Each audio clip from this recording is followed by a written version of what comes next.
আসসালামু আলাইকুম। এটি হচ্ছে স্যামসাং A15। কাস্টমার এটি লক ভুলে গেছে। আমরা এই লকটি খুলবো। এই লকটি খুলবো এবং এপারপি বাইপাস যে লকগুলো রয়েছে, এটা হলো 5G ফোন। এই 5G ফোনের লকগুলো খুলতে হলে এখানে ইডিএল মোডে নিয়ে আসতে হয় এবং অনেক কাজ থাকে। সেই প্রসেসগুলো আমরা স্টেপ বাই স্টেপ ফলো করে ফোনটি কীভাবে খোলা যায় আমরা সেভাবে প্রসেসে আমরা এই ফোনটিকে আনলক করব। আমরা তাহলে ভিডিওটা শুরু করি। আমরা আমাদের সফটওয়্যারে চলে আসলাম।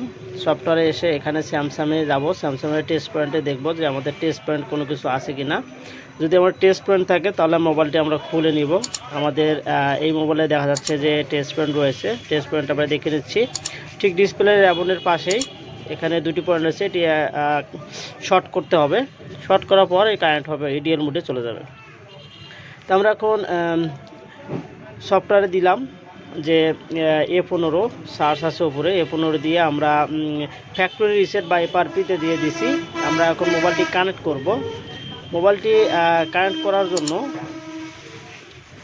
আমরা যে দুটি শর্ট পয়েন্ট রয়েছে, শর্ট পয়েন্টটি 2 দিয়ে শর্ট করব এবং যে টাইপ সি আছে টাইপ সি বোর্ডটা ঢুকিয়ে দিব।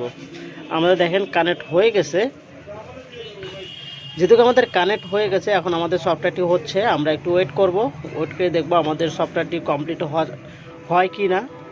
অনেক সময় দেখা যাচ্ছে যে অর্ধেক এসে ফেল দেখাচ্ছে, অর্ধেক এসে আর হচ্ছে না অনেক কারণে, যেমন ইডিএল মোড যদি আপনাদের ঠিকঠাক না পায় বা অনেক সময় যদি ফোনটি নড়াচড়া হয় সেক্ষেত্রেও দেখা যাচ্ছে যে মাঝখানে এসে ফেল দেখাচ্ছে।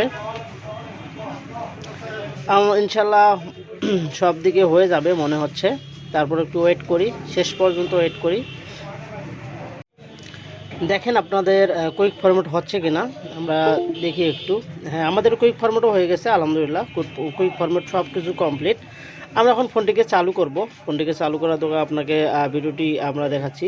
এই ক্ষেত্রে ভিডিওটা দেখা যাচ্ছে যে আপনাদের সফটওয়্যার দেওয়ার সময় দেখা যাচ্ছে যে ইউএসবি কেবল আপনি প্রবেশ করাইছেন, কিন্তু আপনাদের ঠিক 15 সেকেন্ড বা 10 সেকেন্ড পরে আপনাদের ইউএসবি কেবলটি পাচ্ছে, এরকম সমস্যাও হতে পারে। সেক্ষেত্রে আপনার ইউএসবি কেবলটি প্রবেশ করার পরে একটু ধৈর্য ধরবেন। আমরা মোবাইলটি চালু করতেছি। চালু করার পর দেখেন আমি মোবাইলটি একটু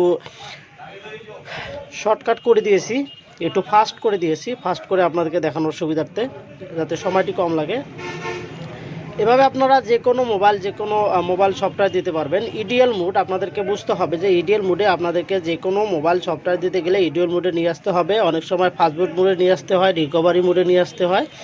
এই মোডগুলো আপনাদেরকে স্মরণ করে তারপর আপনারা কাজগুলো করবেন। ভালো থাকবেন, সুস্থ থাকবেন। আর সফটওয়্যার দেওয়ার জন্য